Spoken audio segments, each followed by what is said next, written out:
ready to go. Now we've got 20 seconds left, and on the map we have 800 units between the kings and the peasants. This is different. All right, touching back. AllReasonNoLogic. Off again. Hello and welcome everyone to an interesting match, King of the Hill, where we have had an interesting start with some comms being in the middle and no moderator to deal with it, but that is solved now. Now let's have a quick run over of what King of the Hill is. So for those of you that are new to this, King of the Hill is the mode where we put a handful of very skilled kings into the middle of the map, and then we put a lot of peasants around the outside of the map. In this case, it is 9 versus 58, and the kings have a plus 60% bonus.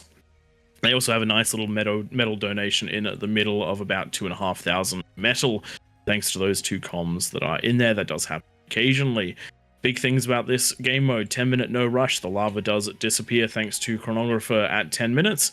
And then it is open season.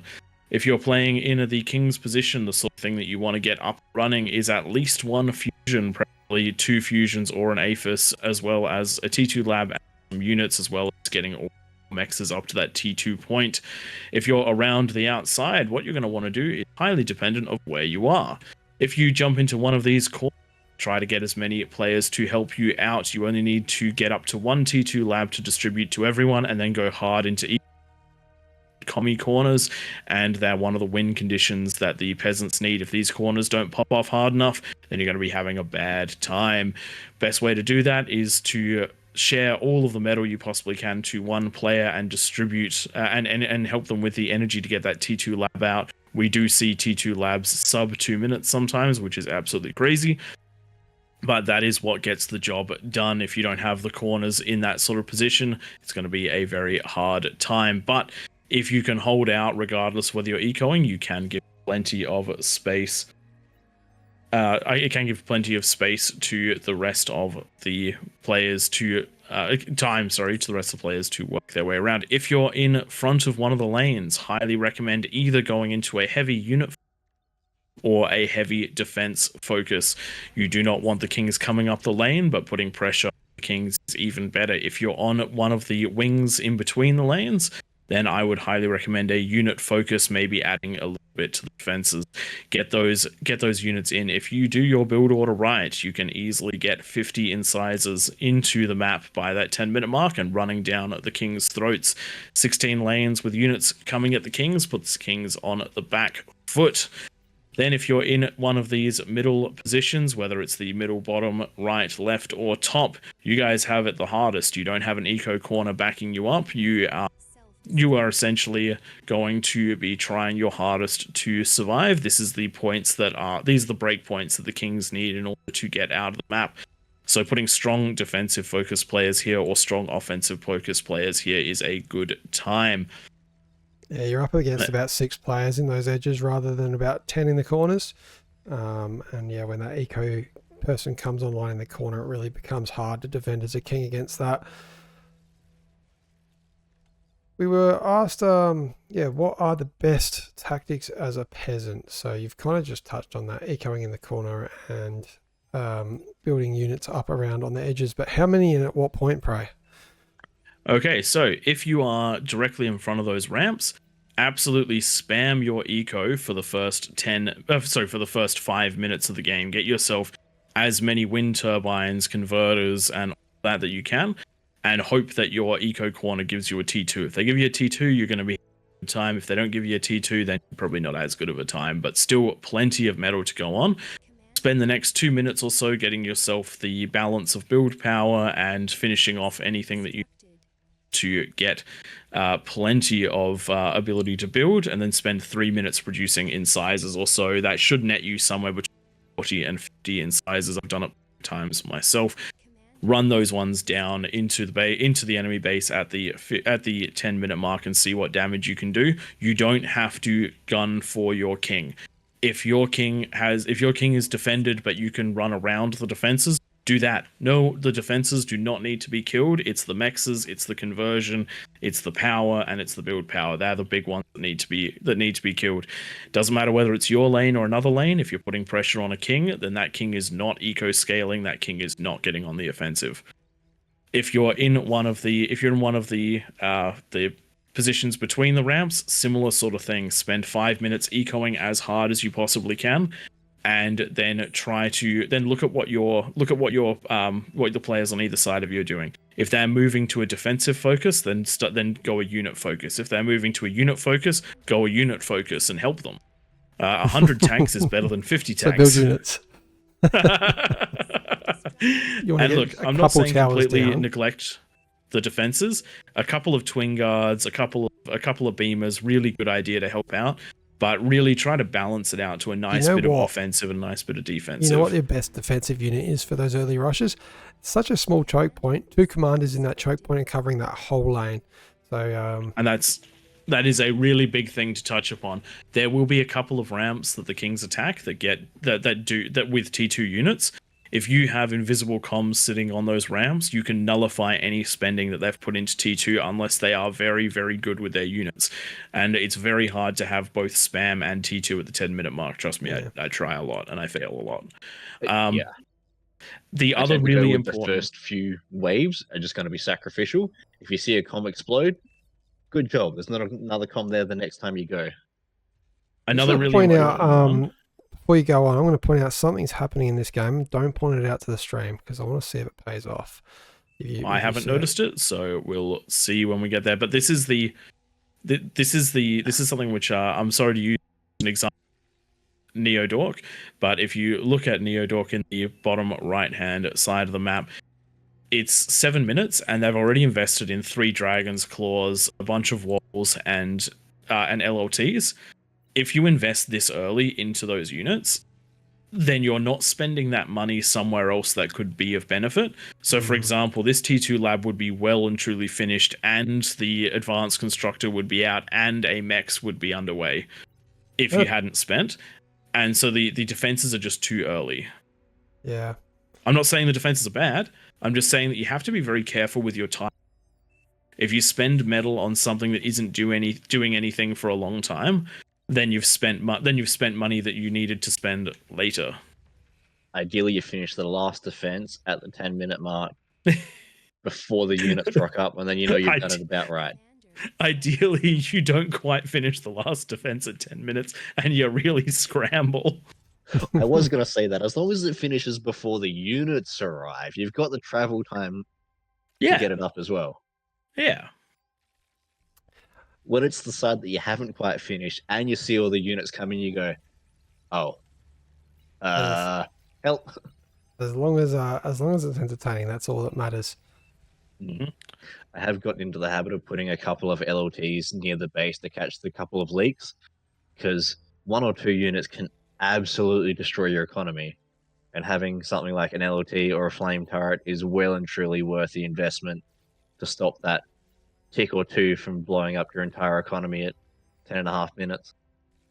Something else to consider if you are on the peasant team, getting a radar and a radar jammer at the top of each ramp is ludicrously good, because it means the Kings do not know what you're going to do. I always ensure, regardless if I'm king or if I'm peasant, I use those radar jammers to obscure where my units are, so that they do not know which ramp I'm going to attack down. It is, I would say that it is almost more important to have one of those only 40 tanks than to have the 50 to 60 tanks. Yeah. Knowing where to throw them so that you can get through and deal the damage is just as important as having them there ready to go. Now we've got 20 seconds left, and on the map we have 800 units between the Kings and the peasants. This is different. All right, touching base on what I was looking at, there has been some coordination going on, and it's looking like one of these lanes or 2 of these lanes is going to be absolutely packed with multiple units.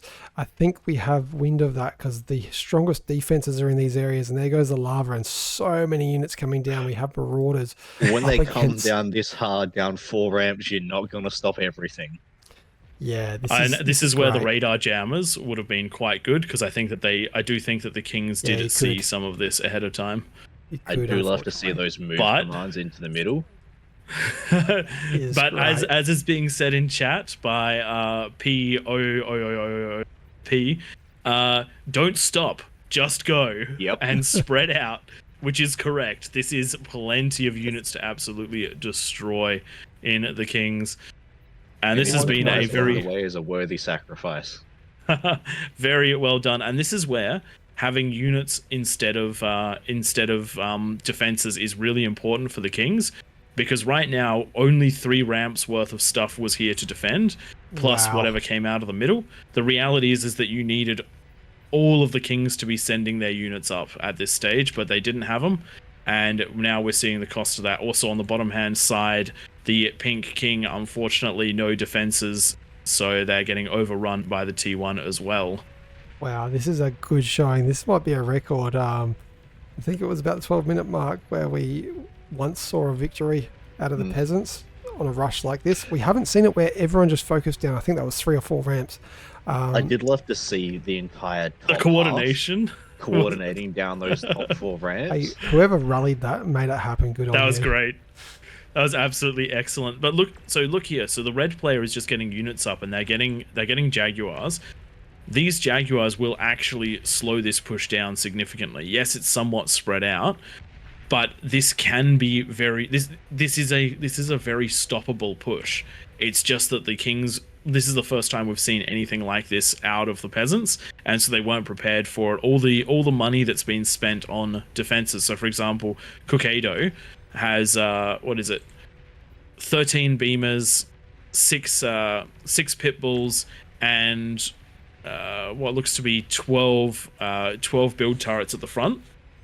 Had those been units that could be moved, the top of the top might have been spared, or at least more spared than it currently was. This has been absolutely destructive out of the peasants. So really good job on coordinating this one. Yeah, those and welders, you can see how well the welders are doing out of Total Savage.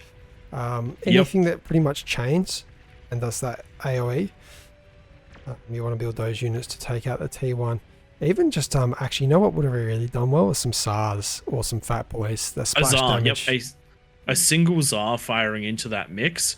Fat Boys not so much, because you'd have to run the Fat Boys away, but a Tsar which can fire while it's retreating, absolutely ludicrously good at defending something like that. Each shot would have taken out 20 to 30 units. Yeah, looks like Kokaido here is being overwhelmed. Just too many units coming here, and I love that the peasants have not stopped. Yep. And let's just say, even if the Kings manage to defend this, which I don't think they're going to, there are still those commie ecos happening in the corner. They're not going to see the light of day in terms of units out on the field by the looks of things, but it's the right call though, because one of the things to bear in mind on an attack like this, I mean, this one is too devastating. There won't be any recovering from this, but on an attack like this that does get stopped, one of the things that happens is you donate to the Kings 20 to 30,000 metal with that bonus is 50% more. You're talking about kickstarting their economy and getting all the players that you do destroy back into it. So you have to push hard enough, and this is exactly what we've seen happen here. Very nicely done. 2 commanders left. Where are they? We got Witcher on the south, and we've got Total Savage doing quite well actually. His lane actually, he or she, I'm guessing a he. Most people that play games are boys. The lane's held, but hasn't been pushed as hard either. Looks more like what your typical King's lane would look like at the 15-minute mark. So really nice tactic, and this has been an absolute whitewash for the Kings. T1 wins it. It is interesting how, when it comes up, that if everyone gets units, you'll go really well, and then we get a game like this where it is just a complete and utter destruction. Yeah, yes, we did units, have a comment in. I think that's the most. We did have a comment in chat after the last game that said that the T1 offense from the peasants doesn't work. So we were very, very happy that the peasants proved this to be a viable strategy. It is the meta for the peasants, but just to get everyone to do it every week in King of the Hill is very rare, which surprises me because there are so many familiar faces in this game. Having said that, if it became the meta, I'm sure the Kings would get a new meta where there was more defenses, and you'd be absolutely stuffed if you didn't manage to win on that first push. Because I also think that there is a social element to King of the Hill. A lot of the players are here to play King of the Hill in a more sort of grindy way. They want to build up to that T3. They want the game to be somewhat even, because we get the same players. We get a lot of the same players week out, and there is a lot of pushing to that between sort of 30 to 40 minute game time. So I reckon that is definitely an element. Let's just have a quick look at the damage dealt graph in comparison to the previous game. We mentioned that by that 13-minute mark, you want to see a lot of peasants doing a decent amount of damage. And what is this? We look at that 13-minute mark, and we have so many peasants in the high damage mark. Very nicely done. All of those blue graphs were going up is basically the story of that game. And then if you look at the metal produced graph, we're absolutely destroying it for the metal and metal produced out of the Kings. However, if you look at one particular player after that 10-minute mark going for all of that reclaim in the peasants team, that's one way to really fund that attack.